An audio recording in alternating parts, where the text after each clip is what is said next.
بسم الله الرحمن الرحيم. Voici un livre béni que nous avons fait descendre vers toi, afin qu'il médite sur les versets et que les doués d'intelligence réfléchissent. Rappelez-vous de ces versets dans les vidéos précédentes.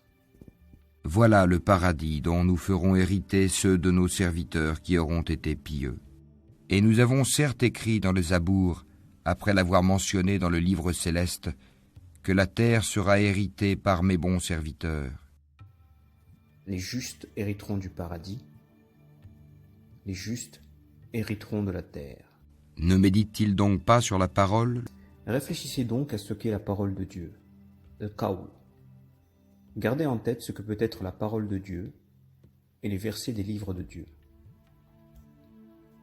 Ô enfants d'Adam, si des messagers choisis parmi vous viennent pour vous exposer mes versets, alors ceux qui acquièrent la piété et se réforment n'auront aucune crainte et ne seront point affligés.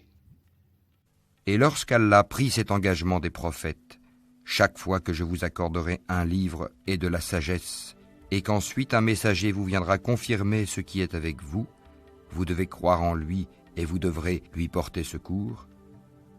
Il leur dit: consentez-vous et acceptez-vous mon pacte à cette condition? Nous consentons, dirent-ils.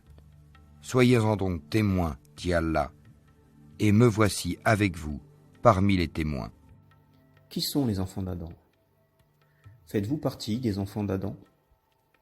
Dans ces versets, il est dit que lorsque des messagers parmi vous viennent avec des versets, c'est-à-dire la parole de Dieu ou des livres, alors ceux qui acquièrent la piété et se réforment ne seront pas affligés. Maintenant, réfléchissez sur ce verset suivant. Elle a pris un engagement auprès des prophètes. Quels étaient les termes de cet engagement? Chaque fois que Dieu accorde un livre à un prophète, et qu'ensuite un autre messager vient confirmer ce qui est avec le prophète, c'est-à-dire confirmer le livre qui a été accordé, c'est-à-dire confirmer que le livre qui lui a été accordé auparavant par Dieu est vrai. Ces prophètes ont le devoir de croire en lui, c'est-à-dire que les prophètes ont le devoir de croire en ce messager. La question est: quels sont les prophètes concernés par ce devoir? La réponse est: tous les prophètes. Exemple, Moïse, le salut soit sur lui, à qui la Torah a été accordée, devait croire au messager qui devait confirmer ce qui était avec lui.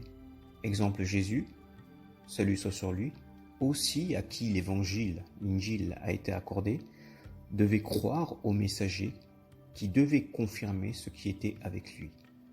C'est-à-dire que Muhammad, paix soit sur lui, devait confirmer l'évangile.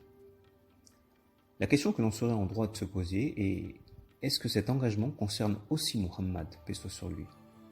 Est-ce que Muhammad, paix soit sur lui, à qui le Coran a été accordé, devait lui aussi croire au messager qui viendra et devra confirmer ce qui lui a été donné, c'est-à-dire le Coran? Relisons le verset. Et lorsqu'Allah prit cet engagement des prophètes, chaque fois que je vous accorderai un livre et de la sagesse, et qu'ensuite un messager vous viendra confirmer ce qui est avec vous, vous devez croire en lui et vous devez lui porter secours. Il leur dit: consentez-vous et acceptez-vous mon pacte à cette condition? Nous consentons, dirent-ils. Soyez-en donc témoins, dit Allah, et me voici avec vous parmi les témoins.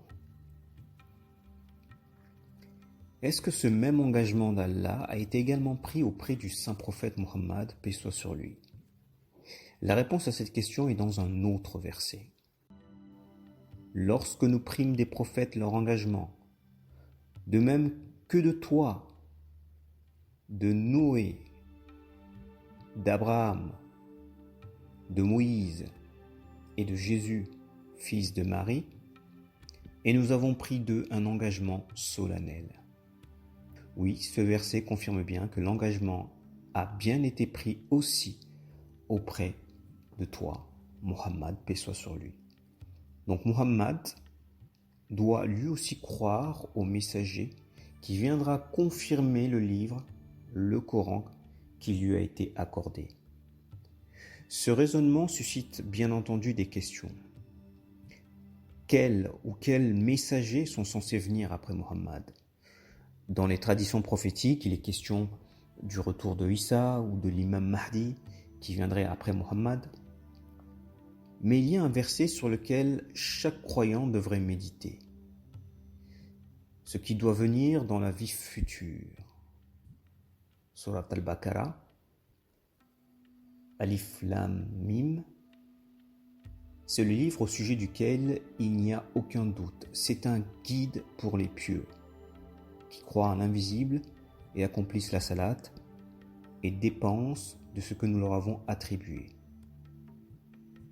Ceux qui croient en ce qui t'a été révélé et ce qui a été révélé avant toi et qui croient fermement à la vie future. Prenons ce verset. Ceux qui croient à ce qui a été révélé et à ce qui a été descendu avant toi et qui croient fermement dans la vie future. Ce verset parle du présent, du passé et du futur. Plus précisément, de la vie présente, de la vie passée et de la vie future. Ceux qui croient à ce qui t'a été révélé. Ici, le t'a été révélé fait référence à Muhammad. Mais qu'est-ce qui a été révélé à Muhammad? Il s'agit d'un livre révélé par Allah, c'est-à-dire le Coran. Dieu a révélé ces versets du livre, Al-Qur'an. Ensuite, et à ce qui a été révélé avant toi. Avant toi fait toujours référence à avant Muhammad. Et qu'est-ce qui a été révélé avant Muhammad? Il s'agit des livres, des paroles, des versets révélés par Dieu. Les écritures d'Abraham, les psaumes de David, la Torah, l'évangile, etc. Ceux qui croient en ce qui t'a été révélé, le présent à l'époque de Muhammad, et à ce qui a été révélé avant toi, c'est-à-dire le passé avant Muhammad. Et la logique de ce verset est présent, passé et logiquement futur. La dernière partie de ce verset dit « et qui croient fermement à la vie future ». Ceux qui croient en ce qui t'a été révélé, Muhammad, présent, ce qui a été révélé avant toi, Muhammad, passé, et qui croient fermement à ce qui sera révélé après toi, futur. C'est-à-dire là, les livres, les versets, la révélation, la parole d'Allah dans la vie future. Allah affermit les croyants par une parole ferme dans la vie présente et dans la vie future, tandis qu'il égare les injustes et Allah fait ce qu'il veut. Allah affermit et guide les croyants par la parole révélée dans la vie présente et dans l'au-delà, c'est-à-dire dans la vie future. Nous réfléchirons dans la prochaine vidéo sur le verset suivant, et bien d'autres aussi. Méditons donc sur ce verset. Ainsi l'avons-nous fait descendre le Coran sous forme de loi en arabe, et si tu suis leur passion après ce que tu as reçu comme savoir, il n'y aura pour toi contre Allah ni allié, ni protecteur. Chaque terme a son livre. Allah efface ou confirme ce qu'il veut, et la mère des livres est auprès de lui.